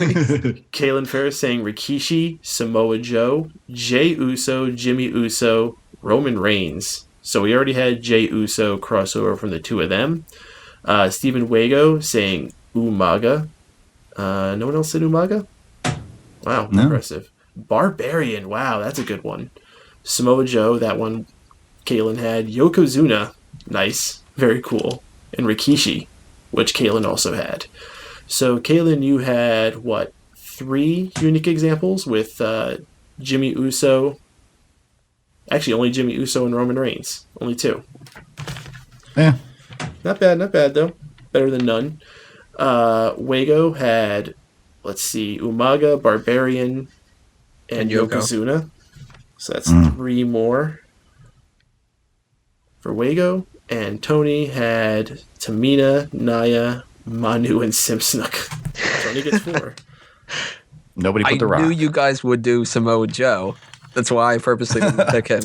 That's kind of the logic of the game. You know, you got to think like, well, will they do the obvious ones or should they? Because, yeah, no one picked The Rock. I had the Rock and then I crossed it off and put somebody else. I had Jimmy, and then I was like, no, everybody would remember Jimmy more than Jay. And, of course, that one backfired. Oh, yeah, no Superfly Snuka. I almost went with Snooker Alpha. after what he did. Yeah, no Afa, no Sika, although AP Styles put them in there. Rosie. Oh, Rosie, yeah. That's a good one. Superhero in training. High Chief Peter Maivia. Haku. Haku. Yeah, see, God, there's so many Samoans. But yeah, that was a good game. All right, so current scores. We have Wago with 6, Tony with 4, Kaylin with 2. That leads us into our next game. This one is the Gooker or the Egg. The way this one works is I'm going to give you 2 events, and you need to tell me which one happened first. Basically, chronologically, which one happened earlier in time, the Gooker or the Egg. Tony, you're going to be the first one to do this. Your examples are, which happened first? The collapse of World Class Championship Wrestling, or Sting beats Flair at the very first Clash of Champions? Yeah, was this one of the ones where if you pass, you don't lose a point, or if you guess, you don't lose a point? We're just going to do it. If you get it right, you get a point. If you get it wrong, it goes on to the next person. Okay, so Sting beats... You could go over that again real quick. Sting beats Flair. Sting beats Flair at the first Clash of the Champions, or World Class Championship Wrestling collapses. I'm going to say... I'm totally not confident with this. World Class folds first. World Class Championship Wrestling had their final shows in August of 1990. Sting beat Flair at the Clash of the Champions, the very first edition of it, which aired March 27th, 1988. 2 years prior to World Class Championship Wrestling closing, which was way later than I thought they lasted. Which is why I went with that, because they had Freebirds and the Von Erichs out there for the Hall of Fame, and I'm like, man, how long did World Class Championship Wrestling last? Because I never really heard too much about it. I'm more familiar with 1997. They still had the last Von Erich to go, Dixes. They did. Dixes. Dixes. All right, Wago. Which happened first? Jacqueline wins the Cruiserweight title from Chavo Guerrero, a.k.a. the Spirit of Eddie Guerrero, or Randy Orton wins the World Heavyweight Championship from Stevie Richards at SummerSlam. Shit, because I know she was in that Ruthless Aggression period. I'm going to go with Jacqueline wins the title. Randy Orton First. won the title at SummerSlam 2004, which occurred on August 15th. Jacqueline won the title from Chavo also in 2004, but just a little bit earlier on May 16th. So another point for Wago. So, if I'm going correctly from where we left off here, Kalen, we were on you for Gooker or the egg. Did we get an answer to Wago's? Something about I said Jackie. Yeah, you said that, and that was correct. So technically, you said I don't fucking know. No, he said Jackie. I remember that. I didn't hear that part of that. I remember I started. Yeah, Shut up, Tony, and be wrong about stuff. I remember I started reading Kalen his, but I don't know if that got through because that's around when I cut off. I didn't hear it, so go ahead and read it again for me, please. Okay, Kalen. Which came first, Gooker or the egg? Snoop Dogg was born, and I don't mean Snoop Dogg the rapper. I mean Snoop Dogg Calvin Brodus was born into this world. Mm-hmm. Or Ivan Koloff defeats Bruno Sammartino, ending his historic 2,800 plus day reign.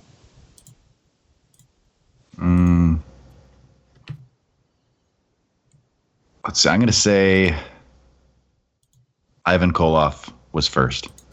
Ivan Koloff defeated Bruno Sammartino January 18th, 1971. Snoop Dogg was born October 20th of the same year. So that was indeed earlier. So that is 1 point for Kalen. All right, guys, we still have a few more games to play here. Points currently sit as such. Wago has 6. Tony has 4. Kalen has 3. So it's. I said I had 6 before. You did have 6 before. I'm sorry, you have 7. You're right, you have 7. Goddamn right I do. Yeah, you have 7. Okay. So, I know this is everyone's favorite game. In other words. This one I like this one. I give you guys some type of phrase, and you have to translate it to a synonym that means something that we all would likely know from the world of wrestling. So, Tony, you're first on this one. In other words, what is Gallery of Greatness? Showcase of the Immortals? No, not Showcase the Immortals. Immortals, definitely not Immortals. Definitely not of Immortals. So, Wago, for 1 point, what is Gallery of Greatness? It's a reflection of perfection, just for a guess. That is not it either. It's a reflection of Immortals. Kalen, Gallery of Greatness. Hall of Fame. God Hall damn of it. Fame. That is correct. I was hoping you wouldn't. That was easy. Fuck your face. I thought as soon as I said it, I was like, it's Hall of Fame. Fuck. Showcase of the Immortals. Should have told me. Immortals. Chat, please don't jump in on this one. Give them a chance to answer it as well on this one. Just for the sake of competition, please. To be fair, I knew it before Zeely put it. I had a feeling you probably did anyway, but just for the future. Well, we're deducting that point right anyway, so fuck No, you. he gets it. Fuck you, Wago. Wago, for you. In other words, what is Blaze Heaver? Blaze what? Blaze Heaver. It's a heaver. Blaze Heaver. I'll fucking know. Just work here. Kalen, Blaze Heaver. Didn't The Rock have one of those last night? A flamethrower? Damn it. That's I didn't know what a heaver was. Yeah, it heaves it. Okay. Heaves. Heave, first- throw, come on. I thought you said Blaze Heater at first, and then I was really hoping that that Kalen would have thought that you said that too. Well. I was going to be like, yeah, Heater, yeah. Kalen, in other words, what is Awful Avenue? Do I lose a point if I get it wrong? Nope. No, and how can you not get this? It's so Awful easy. Avenue. Bad Street. Damn it. Yeah. Bad Street. Yes. Where the fabulous Freebirds are from. Yes, we will upload this onto YouTube. And by the way, Brian the Brain, we're not... Well, I guess we are kind of still going. We had a really bad interruption with internet. So we kind of just bullshat for about 40 minutes. And now here we are again. All right, one more round of In Other Words. Tony, in other words, what is Quite Callous Amiga? Quite Callous Amiga. Very mean chick. Wago, Quite Callous Amiga. I'll fucking know. Oh, geez. Kalen, Quite Callous Amiga. Quite Callous Amiga. Fuck if I know. Jesus Christ. Tony, you were pretty close, actually. I know. I don't know what it is for sure. I know what you're going with, though. Quite Callous Amiga is Pretty Mean Sister. Yeah. Oh, jeez. The name of the stable Jacqueline and Terry were in. You were what? I knew like what this was basically supposed to be, and I just because remember somebody brought up the Pretty Mean Sister the other 2 weeks ago or so, and I was like, what the fuck? Like, just kind of forgot that was a thing. Yeah, Terry's hot though. Yeah, she still looked good the other night too. Yeah, damn right. All right, Wago. In other words, what is condensation canoe? Condensation canoe. Steamboat? Steamboat, that is correct. Yeah, I'm proud of you for getting that one. That was good. All right, Kaylin, your final, in other words, is... What is impending icon? Impending icon. Impending icon. Showcase of the Immortals. No, it's not. Not Showcase the Immortos either. Tony. Immortos. In other words, impending icon. Impending icon.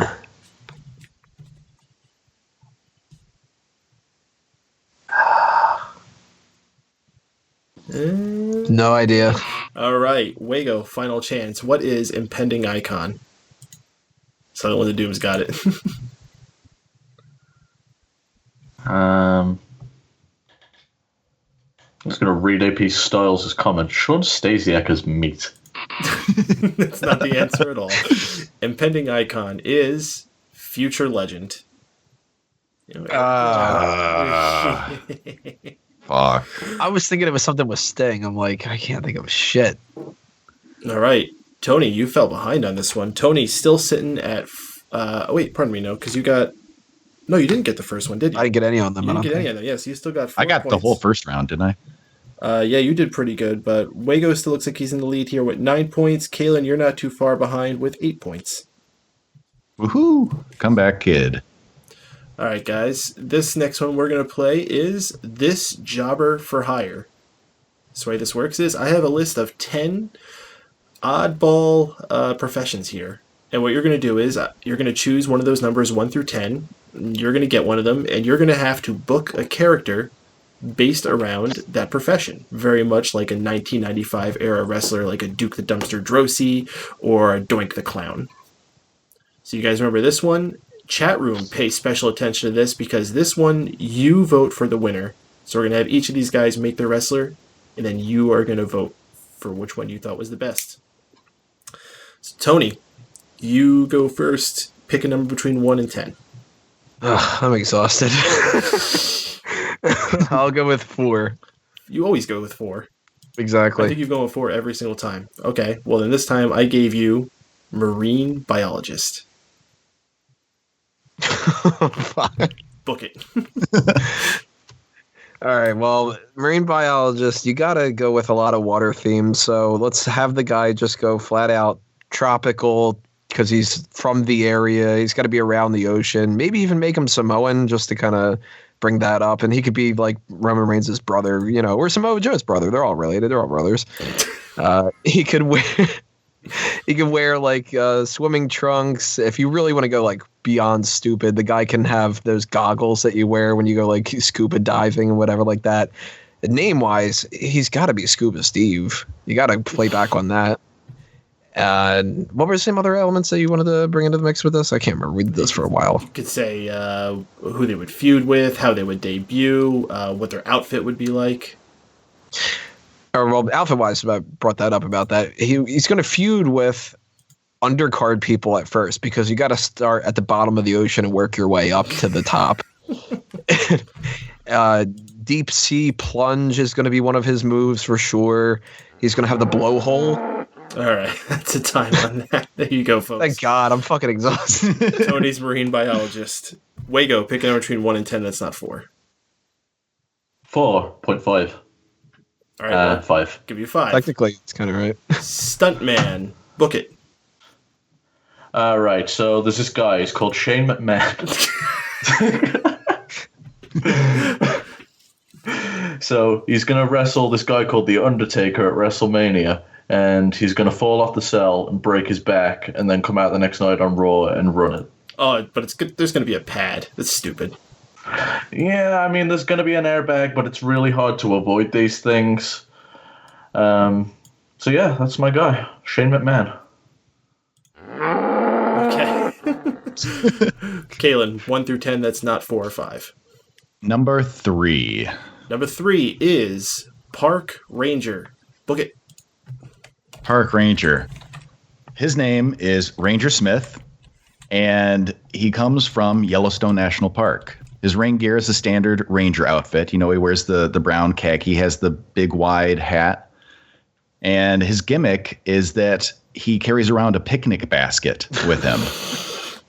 And so he goes to the ring. You know, he doesn't really want to wrestle. He goes to the ring to have a nice picnic with his sweetie. But then his biggest rival, Yogi Bear, which is, you know, just a regular bear. It's not even a wrestler. It's an actual bear. Comes out to the ring and he wrestles a bear. And the bear tries to get his sandwiches from his picnic basket. So his signature weapon is going to be the basket itself. He's going to take that basket. It looks like it doesn't weigh much, but it actually has a lid. All right. You're just talking about Yogi Bear. I am talking about Yogi Bear. At this point, you're literally just explaining the plot of Yogi Bear. So wait a minute, we got Yogi Bear, I like Shane McMahon, and I actually gave a shit. Yet the fans seem to like Shane better. Yeah, so you guys go ahead and vote for who you think won that. There's really only one correct answer, but I guess you guys could pick for whoever you want. In the meantime, we're going to move on to the next game. This one is one we just debuted last week, I think, or maybe 2 weeks ago. This one's called Name That Sweet Chin Music. Basically, I'm going to play 1 second of a song, and you have to tell me what song it is. I'm at Johnson's ass. Oh, we're getting there. Don't you worry. We're getting there. Oh, sweet. We get more of Ahmed's ass. Awesome. All right, Tony, you go first on this. Can you tell me what song is this? Well, that sure is fucking Savio. We get a second go around, don't we? Sure. Oh, I got this. This is somebody shit from like the 2000 era. I don't fucking know, but I'm gonna guess. Yeah, some Austin guy.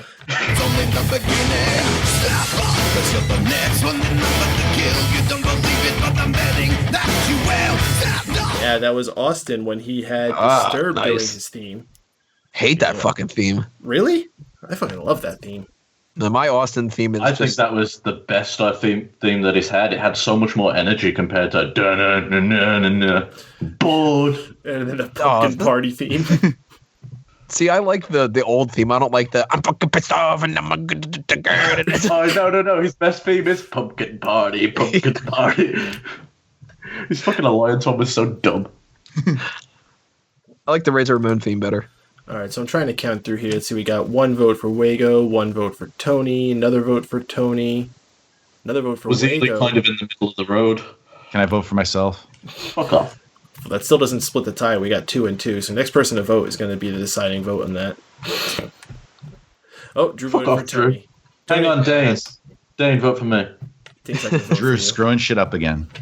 All right, I'm going to give that to Tony then. So that's 1, 2, 3 more points for Tony, making this a very, very tight game.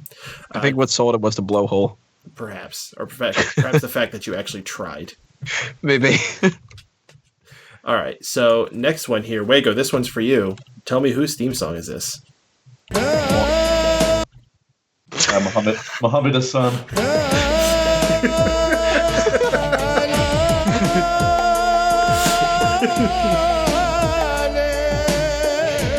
Yeah, I also would have accepted Daivari. Yeah, but Mohammed Hassan works for me. That would have been great if, like, he would have done, like, Jinder Mahal's theme, but, like, Drew Galloway came out once with it. It was like, no, it says... What was his name in WWE again? Drew what? Drew Galloway? Yeah, Drew what was his WWE name? You really don't Drew remember? McIntyre? Yeah. Yeah, that guy was a waste. Jesus Christ. All right, Kalen. Yep. Whose song is this? Oh, shit. Oh, this is so easy. I actually don't know this one, and I'm going to kick myself, I'm sure. Let me hear it again. No place to hide. Fuck. This is so easy. Tony's so mad. I'm so pissed. I'm blanking. All right, Tony, this is you. He played the theme, and this is the answer. Oh, fuck. Oh, shit.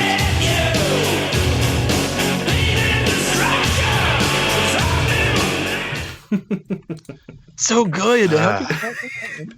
Such a crazy ass theme. Such a dumb, fucking amazing. I prefer the theme. Revivals theme. They're very similar. Here comes a no, and here comes a yeah. All right, Tony, whose theme song is this? Honky Tonk Man. Easy. Yeah. Hunky wank man, he's a hunky wank man, he's a hunky wank man, he's a hunky wank man. He hates Roman Reigns, it's Sean. Here comes the honk, and here comes the tonky. I should have gotten that one. Wago, whose theme No. song is this? Mark Henry's. I actually listen to that song normally, so I fucking love 3-6 Mafia. I tried to make it one as short as possible. I'm like, this is still recognizable. Mm-hmm. And Kaylin, I hope you have an easy time with this one too. So, I hope so. Kaylin, whose theme song is this? Oh, that is easy as fuck. Is that Edge?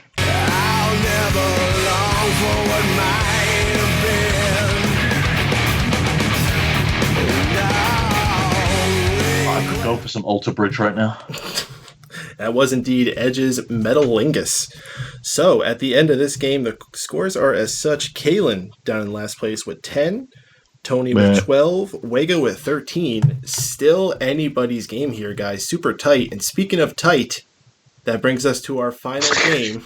And this is an old favorite. This is a game we like to call Whose Ass Is This? So it's very, very simple. What I'm going to do is I'm going to give you a picture that's a cropped out picture of somebody's ass.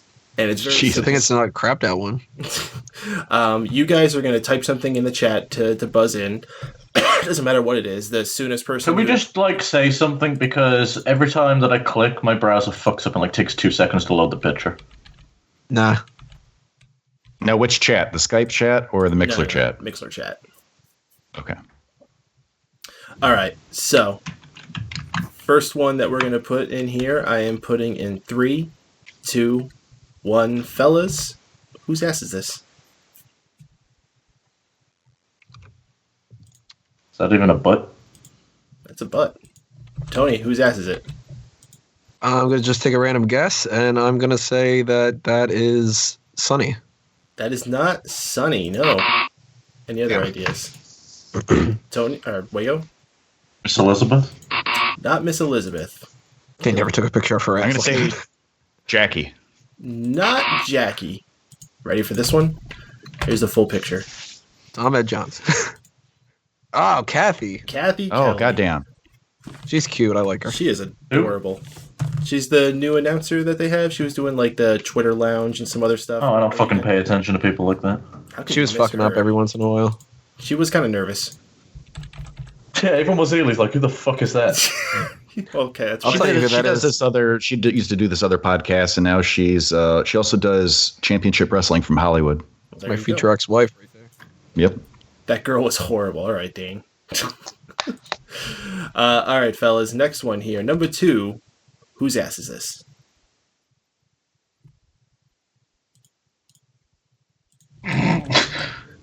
Tony. Kurt Angle? It's not Kurt Angle. I saw red, white, and blue.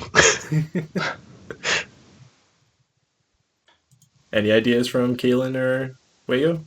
The Jumping Bomb Angels. Everyone passing here, I'm guessing? Yeah, I got fucking Yeah, I don't know. There's the full picture. Enjoy that.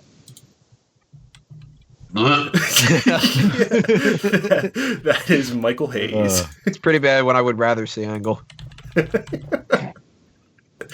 It's the best ass shot I could get. Okay. Yes, that's all I want to do. So what? You actually went out your way to find Michael Hayes' ass? What's wrong with you? That's the most effort I put into it. I don't blame you, actually. Yeah, he says that's a thigh. I call BS. I agree. I would have given up after page 1 of Google Images. Yeah, that's as far as I was getting. All right, guys. Ass 3. Number 3. Whose ass is this?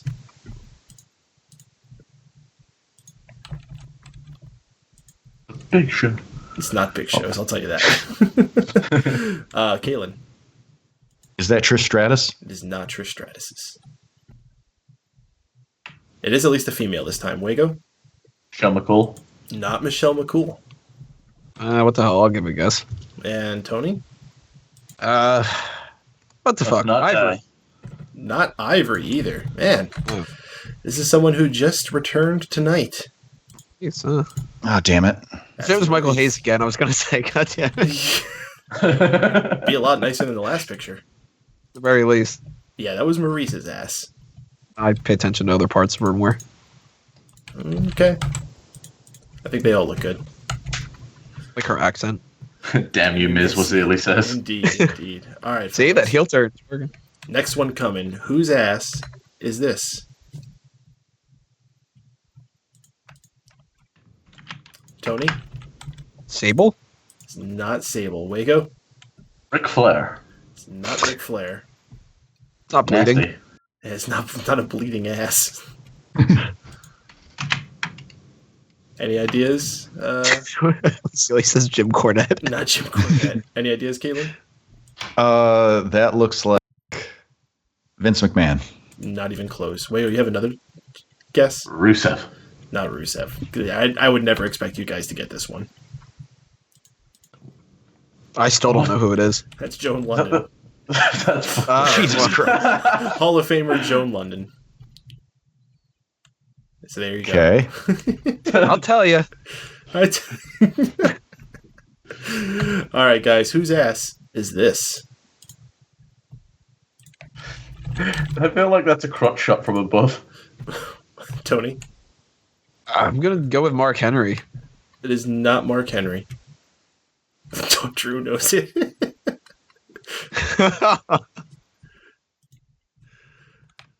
Wago. What was Zaylee said? I'm gonna say if it's Shaq. That is Shaq. God damn it. Yoink. We count that since Wazili said it? I'm gonna give him 1 point. Here's the thing. I didn't have to go with what he said. This is true. I don't know. Wazili might really know Shaq's ass. Apparently, I know Ahmed's. Yeah, that's true. Wago only knows black men's ass. All right, guys. Although we all got confused with Layla before. Wasn't that the one we all got you really had confused with? no idea. We was all thinking like she looked too white. It was weird. All right, fellas. Last one here. Whose ass is this? Red. Caleb? Naomi. It's not Naomi. One type. Tony? Nikki? It's not Nikki. Wago? Stephanie McMahon. It's not Stephanie McMahon. Oh, what the fuck? That is the ass of Lana. Oh. Damn it. All right, so let's Well, I am an ass. Indeed. All right, our final scores as I look at them here as we've reached the end. Wait, you said we were going to play all the games. We did play all the play games. No, you're missing the one where I don't suck. I don't remember that being a game. Shit. Talking about life? So we got Kalen at the end with 10 points. Blah. Tony in second place with 12. Wago winning with 14. Woo. Yeah, Wago pulling out the victory here when the night after Mania, Tony being dethroned. I think Tony's won every single week of this year so far. That time someone else got in there. Yeah. I think I lost Fuck one. you, Tony. So unfortunately, everyone already did their plugs earlier. And I think it would be redundant to do plugs again. I didn't hear the plugs. Did we do them? No. But Kalen has never had a chance to do the plugs in a different thing before. Well, Yeah, that's that's okay. We true. don't have to do it tonight. We need to pop his cherry. No, Well, we can skip that part. What I was thinking is we could have the person do the voice of however the fans choose or the winner chooses as that goes. But they can do it to promote the WWE Network. How's that? Funny? No? Just do a commercial.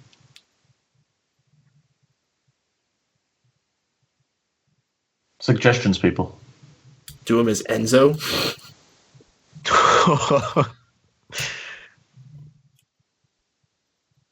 Anyone else? Anything? Trying to think of some. Drew beat one night. Charlotte. Wow. Vote. Charlotte. Yeah, Charlotte tonight. That would be rough. Please, nobody try to do anything in the future as Charlotte from this episode. Oh wait, that's pretty much how Drew does these all the time. Well, I'm Snoop Dogg. Oh, I'm supposed to do it as a walrus? Well, walrus. And then go to this website and that website. Oh, we got someone. We got Enzo, Yoda, Japanese ring announcer, Bubba Dudley. Japanese ring announcer. I think Japanese ring announcer is the one I like. Thank you, Silent, to do him. I think that's the winner. All right. And I'm supposed to be plugging the network? Nah, fuck the network. Plug whatever you like, dude. Yeah, just plug. Yeah, do our stuff. Plug Mega Powers Radio in general. Just do a general. Well, we didn't Power do radio in general. We did the plugs on the live thing, but we didn't do that for what's going to go on YouTube. Yeah, okay, just do all the usual plugs then. Fuck it. And also mention that you're getting Sean's Fantasy League for this season. For your greatest honor, check out smarkoutmoment.com for all the latest. We got t-shirt selection on Redbubble, lots of cool designs, number one. All branches of Mango Tree. Fanboys Anonymous on the internet. Tony Mango on Twitter. Steven Wego, and that's Steven with a PH spelled the correct way. We have Mick Frinkendonken on YouTube and Twitter. And if you want to rent Bounce House, you call his mama and dada. If you're looking for Premiere Pals, YouTube is the place for that too. Kalen Ferris on Twitter and Sporkle.com for trivia games. And make sure you check out Mega Powers Radio and Keeping Kayfabe. Also, Mr. Payden on Twitter. And for video game mega fun, follow Mr. Payden on Twitch. Oh, that was worth it. Well done. Yeah. That was probably the best one that we've had in a long, long time. Totally. Well, I will the call last- bullshit on one thing. You said Redbubble. Did I say Redbubble? Yeah, what's with the L? Should be Red Bubadoo. Redbubble. Redbubble. Oh, isn't that like that song they used to sing on I Love Lucy? Babadoo. All right, folks. This has been quite a fucking night. We've had a lot of wrestling this weekend. We have had a lot of hurdles to get through with all the things we've done with fucking a show almost every night. The same internet problems we had this night. It's been a long fucking time. We need a fucking break. Yet we're still going to have to do Smack Talk this week. And then we're going to fucking sleep for 5 days in a row or some shit. I don't fucking know. We appreciate Can we not watch wrestling anymore? Can we start doing a show about, like, I don't know, Beatles? That'd be fun. The musicians or just the animals? No, the bugs. They're fascinating creatures. Oh, man. All right, folks. We really appreciate those who stuck all the way to the end here through thick and thin. All those new follows we got tonight. All the people who interacted in the chat room, tweeting to us.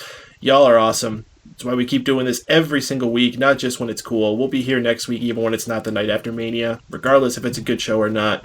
We appreciate y'all being there as well. Remember, you can join us every single week as soon as Raw goes off the air by tuning in to megapowersradio.com or find us everywhere podcasts are found. iTunes, Stitcher, YouTube, TuneIn Radio, and links to all those are found on smarkoutmoment.com. Till next week, folks, for Kaylin Ferris, for Stephen Juego, for Tony Mango, my name is Mike Payton, and we'll see y'all on the flip flop.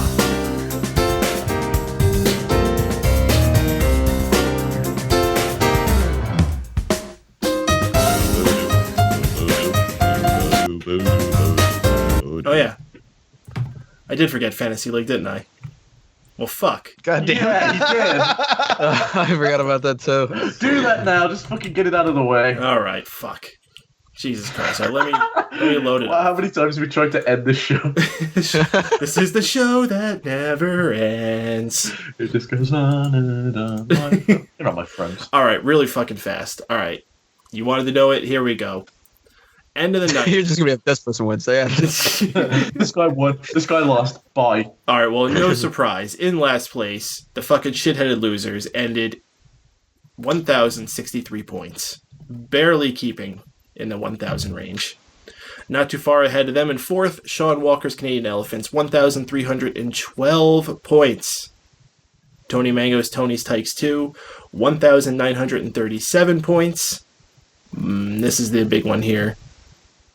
In second place, I was unable to make it all the way. My team only came 2,235 points.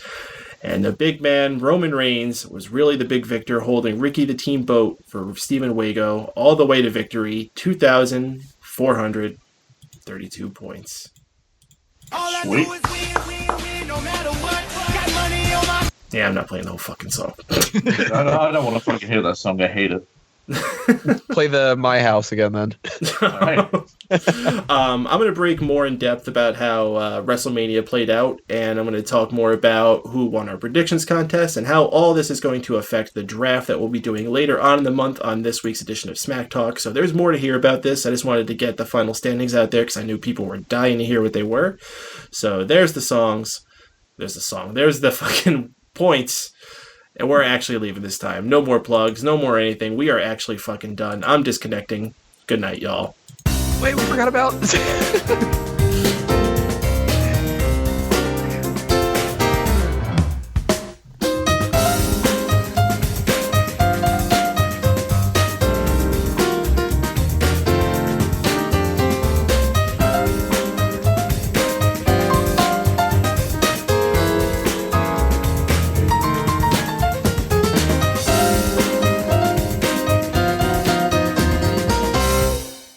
Attention maggots, this is Sergeant Slaughter from WWE and G.I. Joe, the real American hero. You're listening to Mega Power Radio. Don't touch that dial. And that's an order.